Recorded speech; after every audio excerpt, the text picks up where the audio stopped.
Los Black Sabbath eran chicos duros, o al menos tenían una gran virtud para meterse asiduamente en problemas. Esta historia así lo refleja.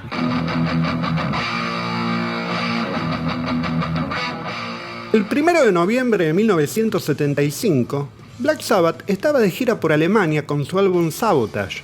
El primer concierto fue en Ludwigshafen, para luego desembarcar al día siguiente en Düsseldorf, donde se hospedaron en el Hotel Intercontinental. El promotor local había invitado a la banda a una fiesta en un club llamado Why Not, situado en un barrio bastante oscuro de la ciudad, cerca del centro de la misma. El baterista de Sabbath, Bill Ward, decidió pasar por alto la fiesta. Pero Tony, Ozzy y Geezer estaban listos para divertirse un poco y acompañaron a 3 miembros del equipo de gira. Estos eran Dave Tangy, Geoff Lucas y Albert Chapman. También se encontraban miembros de Streetwalkers, banda de apoyo de Black Sabbath. El baterista de la misma era Nico McBrien, quien después pasó a trabajar con Pat Travers Band, luego con Trust y finalmente con Iron Maiden, como todos sabemos. El champán corría a raudales y todo marchaba bien hasta que sobre las 10:30 se desató una pelea a la entrada del salón donde se celebraba la fiesta. Dave Tangy, en la biografía no oficial How Black Was Our Sabbath, lo recuerda vívidamente.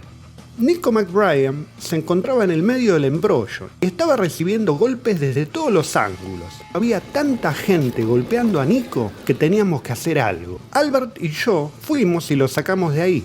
De repente, un tipo me dio un puñetazo de un lado de la cara. Elegí no responder y luego las cosas se calmaron por un tiempo. Mientras continuamos con nuestro champán, persistía una atmósfera pesada en el club. A Ozzy ya no le importaba. Este se tambaleó hacia una mesa donde un par de lesbianas se besaban y abrazaban, se bajó los pantalones y las miró fijamente. Luego siguió su camino, tambaleándose hacia los baños, y yo lo seguí, solo por seguridad. Cuando salía del de caballeros, alguien tropezó intencionalmente con él y Ozzy le dio un golpe. Bueno, falló por 1,5 kilómetros, digamos.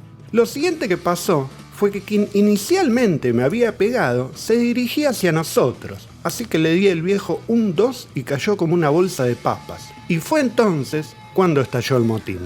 Había cuerpos deslizándose por todo el lugar. Albert los estaba noqueando a la izquierda, a la derecha y al centro. Lucas golpeó a un tipo con un perchero y alguien le pegó a Geezer con una silla. Literalmente tuvimos que luchar para salir del club, ya que estas multitudes hostiles seguían viniendo y viniendo. Alguien sacó una pistola de gas y le disparó a Albert Chapman en la boca, arrancándole uno de los dientes. Una vez afuera, subimos a la parada de taxis en la plaza central con esta multitud persiguiéndonos, y todos saltamos a los mismos. Le pregunté al conductor por el Hotel Intercontinental y empezó a gritar salvajemente en alemán. Sacó una pistola Luger del tablero y me la puso en la cara. De repente, había coches de policía por todas partes. Nunca estuvimos tan complacidos de ver un poli en nuestras vidas. Nos metieron a todos en la parte trasera de un vagón y nos llevaron a la comisaría local. El promotor apareció para explicar que nos habían asaltado en el club y después de que la banda firmó algunos autógrafos para los oficiales que nos arrestaron, nos liberaron de nuevo a la sociedad. Según palabras de los autores de este libro, Dave Tangy y Graham Wright, miembros del equipo de gira de la banda, no fue nada fuera de lo normal. Simplemente otro día en la ruta con Black Sabbath.